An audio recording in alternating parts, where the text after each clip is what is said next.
You're an Ivy League graduate. You've earned a full scholarship to Cornell. I think that speaks tremendously about your capacity for thinking and reasoning. You're also a businessman who understands firsthand the importance of education for America's future. What are your positions on Common Core, and what would a U.S. Senator Pezzullo like to see change, not just in Common Core, but even the entire bureaucracy that is our Department of Education, which is about bureaucratic spend as opposed to teacher and student performance? The Department of Education doesn't serve an effective role in education. It serves to provide executive branch control over schools. Let's look back to the 50s when we were asleep in our beds in Fortress America and suddenly Sputnik was over our heads. And now we discovered that the Soviets were able to put things in the sky above our heads, and we didn't have the technology or the technicians to compete with them. We didn't start a federal program to educate our children. The call went out to teachers to up their game, to school boards to up their game, to textbook manufacturers and laboratory material manufacturers to up their games. And they did that. And 10 years later, we're walking on the moon. We achieved space supremacy, and up until the time Barack Obama said enough is enough, we were actually leading the world. Now, that is what the role of education is if you unleash professionals who have dedicated their lives to teaching the people in their communities, the students in their classrooms. When you try and put a one-size-fits-all system in place, you end up turning your kids into widgets and your teachers into factory workers. And neither of those are good for the long-term development. Because if you choose what you're going to teach children, you're also choosing what you're not going to teach them. And you lose the opportunity for true genius to prosper and to show itself. And that's the fundamental problem with federal control of legislation and federal education.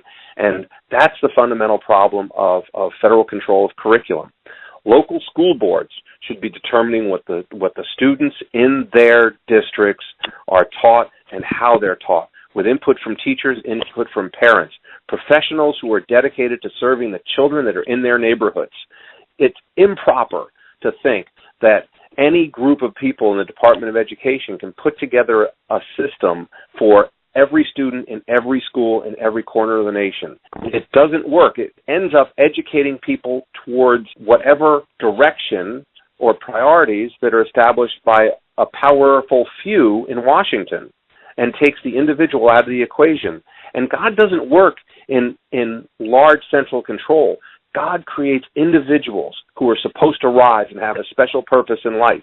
And if you have a government bureaucracy thousands of miles away denying them the education that will help that genius develop, you've dealt a terrible, terrible blow to future miracles that we may never see.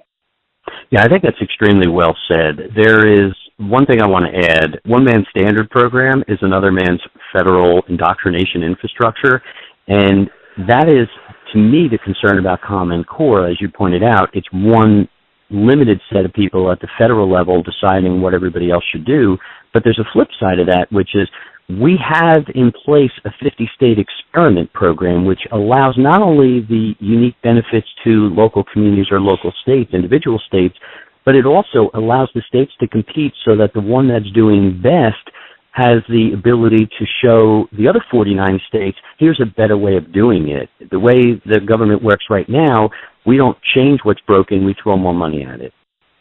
Well, actually, in my private life, in my private practice, I work with school districts, and we help analyze school performance data, test data, and identify pockets of excellence, and then train teachers to teach themselves by identifying the pockets of excellence. And that's how you improve the state of the art of education, is by identifying where things are going right and then helping other people learn, and then choose which works with their teaching style and which one doesn't. Better communication, more freedom to innovate. That's what we need more of. We don't need more testing. We don't need more reporting. We don't need to be subjecting our third-grade children whose brains are not yet built to handle computerized testing. We have no business putting them into mandatory computerized testing.